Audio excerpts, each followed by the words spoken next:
Stoma stoma क्या होता है?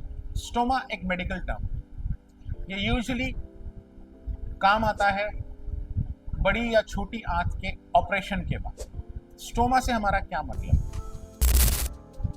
भगवान ने हमें एक पाइपलाइन दी हुई है, हम मुंह से खाते हैं, खाने की नली आती है, स्टमक आता है, छोटी आंत आती है, बड़ी आंत आती है, ये सब फूड को डाइजेस्ट करते हैं और रेक्टम में वो जो फीसिस है, जो वेस्ट मटेरियल है वो स्टोर होता है और जब हम मोशन पास करते हैं तो वो सारा वेस्ट मटेरियल निकल जाता है। ये एक पाइपलाइन है जो ऊपर से अंदर जाता है, वो अंदर प्रोसेस होता है तथा बाहर निकल जाता है।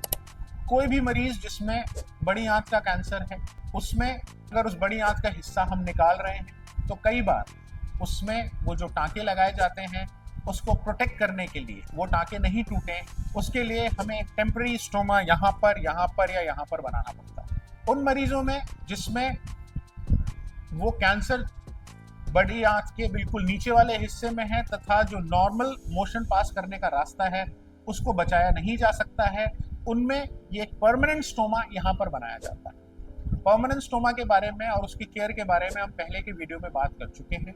आज हम बात करेंगे टेम्पररी स्टोमा के बारे में। स्टोमा बनाना केवल कैंसर पेशेंट्स में नहीं, बाकी कुछ इन्फेक्शंस, कुछ ऐसी कंडीशन जिनमें आंत फट जाती है, उनमें भी कई बार जरूरी हो जाता है। स्टोमा बनाना अगर हमें पड़ता है तो उसके बाद पेशेंट का जब वो थोड़ा बहुत चलने फिरने लायक होता है तथा थोड़ा सा समझने लायक होता है कि एक बैग लगा हुआ है और मोशन उसमें आ रहा है, उसका सवाल ये होता है कि ये बंद कब होगा।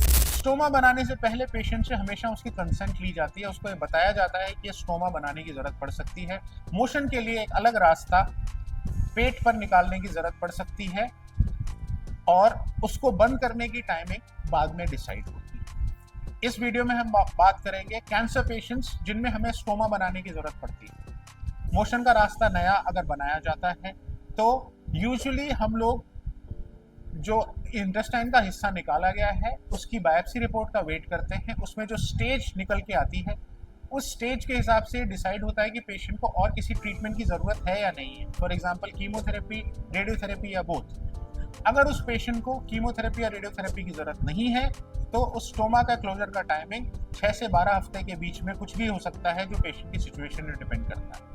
परंतु अगर उस पेशेंट को और ट्रीटमेंट की जरूरत है सर्जरी के बाद, जैसे कीमोथेरेपी, रेडियोथेरेपी या दोनों, तो यूजुअली स्टोमा जो बंद किया जाता है, जो टेम्पररी स्टोमा बंद किया जाता है, वो कीमोथेरेपी, रेडियोथेरेपी, कैंसर का पूरा ट्रीटमेंट खत्म होने के 6 से 8 हफ्ते बाद किया जाता है।